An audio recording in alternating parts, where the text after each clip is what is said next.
तुम पर आग के शोले साफ और धुआं मिले छोड़ दिए जाएंगे तो फिर तुम उनका मुकाबला न कर सकोगे।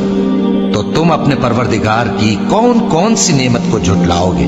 फिर जब आसमान फट कर तेल की तलछट की तरह गुलाबी हो जाएगा तो वो कैसा हौलनाक दिन होगा। तो तुम अपने परवरदिगार की कौन कौन सी नेमत को झुटलाओगे। तो उस रोज न तो किसी इंसान से उसके गुनाहों के बारे में पुरसिश की जाएगी और न किसी जिन से। तो तुम अपने परवरदिगार की कौन कौन सी नेमत को झुटलाओगे। गुनाहगार अपने चेहरे ही से पहचान लिए जाएंगे तो पेशानी के बालों और पांव से पकड़ लिए जाएंगे। तो तुम अपने परवरदिगार की कौन कौन सी नेमत को झुटलाओगे। यही वो जहन्नम है जिसे गुनाहगार लोग झुटलाते थे। वो दोज़ख और खौलते हुए गर्म पानी के दरमियान घूमते फिरेंगे। तो तुम अपने परवरदिगार की कौन कौन सी नेमत को झुटलाओगे।